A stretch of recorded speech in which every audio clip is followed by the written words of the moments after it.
Hello friends, आपके अपने channel ठीक है में स्वागत है। सुबह का वक्त है, बात करेंगे बिहार बोर्ड परीक्षा जो 10th की चल रही है उसके बारे में। आज आप लोगों का उर्दू का और हिंदी का एग्जाम है। उर्दू का एग्जाम आप लोगों को बता दिया गया है। क्वेश्चन वीडियो के प्लेलिस्ट में जाके देख लीजिए और इस वीडियो में बात करेंगे हिंदी के इम्पोर्टेंट क्वेश्चंस के बारे में। हिंदी के कुछ इंपॉर्टेंट क्वेश्चन है। नेक्स्ट वीडियो में निबंध के बारे में भी बात करेंगे और इस वीडियो में भी बात करेंगे कुछ हिंदी के इंपॉर्टेंट क्वेश्चंस।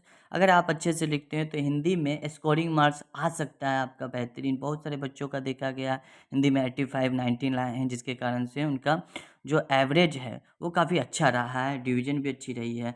यहाँ पे देखिए कि किसी एक एकांकीकार का नाम लिखिए। एकांकीकार का मतलब हर बार पूछा गया है कि एकांकीकार मतलब जो रचनाकार हैं एकांकीकार। तो उनमें ये क्वेश्चन है आपका डॉक्टर राम कुमार वर्मा, दीपदान और उपेंद्र नाथ अक्स तौलिए, है ना। दीपदान लिखे हैं और तौलिए लिखे हैं। दूसरा क्वेश्चन है किसी एक संस्मरण लेखक का नाम लिखिए। तो बनारसी दास चतुर्वेदी या पदम सिंह शर्मा।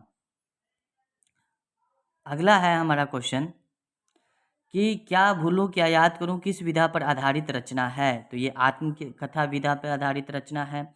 और अगला क्वेश्चन है चौथा कि जयशंकर प्रसाद के किसी एक नाटक का नाम लिखिए। तो जयशंकर प्रसाद का किसी एक नाटक का नाम चंद्रगुप्त और स्कंदगुप्त।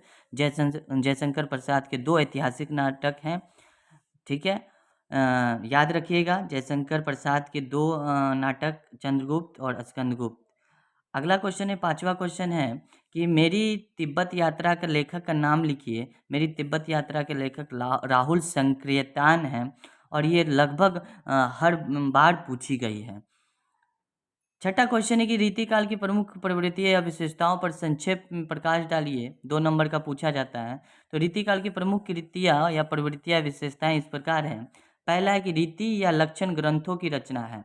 दूसरा है कि श्रृंगार रस की प्रधानता इसमें पाई जाती है रीतिकाल की प्रमुख रचनाओं में। और तीसरा इसकी प्रमुख विशेषता है कि दोहा सवैया कवित्त छंदों की प्रचुरता इसमें पाई जाती है, अधिकता पाई जाती है दोहा की, सवैया की, कवित्त द्वंद्वों की। ये तो आप अगला क्वेश्चन है, सातवां क्वेश्चन है कि रीतिकाल के दो प्रमुख कवियों तथा उनकी रचनाओं के नाम लिखिए। तो एक केशव दास है, रामचंद्रिका कविप्रिया इनकी रचना है। और बिहारी जो हैं हमारे बिहारी सतसई, इनकी रचना का नाम है। दोनों एक दूसरे से रिलेटेड है, बिहारी बिहारी सतसई।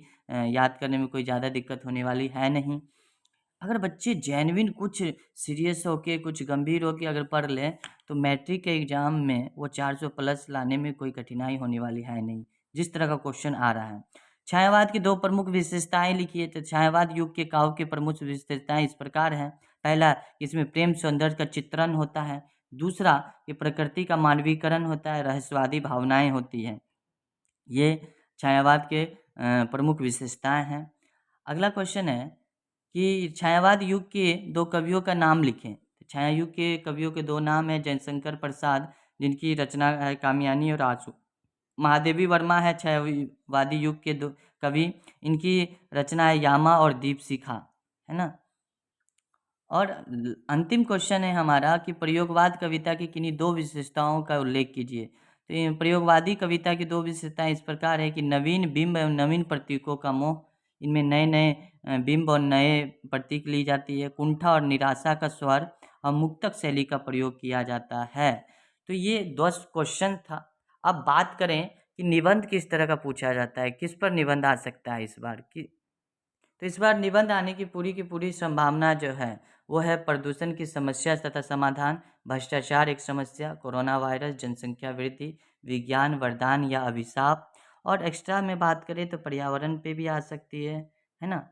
स्वच्छ भारत पे भी आ सकता है कि स्वच्छ भारत पे आप निबंध लिखिए। निबंध लिखने का तरीका यही होता है दोस्तों कि उसकी महत्ता क्या है, भूमिका लिखिए, महत्ता लिखिए, उसके होने वाले हानि या लाभ को लिखिए, उसके बाद निष्कर्ष को लिखिए। ये निबंध का तरीका है और मुझे नहीं लगता है कि निबंध लिखने में किसी को दिक्कत होगी अगर उनको थोड़ी बहुत भी नॉलेज हो। तो इन सभी पर आप अगर कर लेते हैं, स्वच्छ भारत पे, पर्यावरण पे, भ्रष्टाचार, कोरोना वायरस पे, जनसंख्या वृद्धि, विज्ञान वरदान या अभिशाप, प्रदूषण की समस्या तथा समाधान, अगर एक बार भी इसको पढ़ लेते हैं एग्जाम में जाने से पहले तो यकीन मानिए आपको लिखने में दिक्कत नहीं होगी। सभी मैट्रिक के परीक्षार्थियों को मेरे और मेरी टीम की तरफ से बहुत बहुत शुभकामनाएं एग्ज़ाम के लिए। Best of luck. अगर आप हमारे चैनल पे नए हैं तो चैनल को सब्सक्राइब कर बेल आइकन प्रेस कर दें।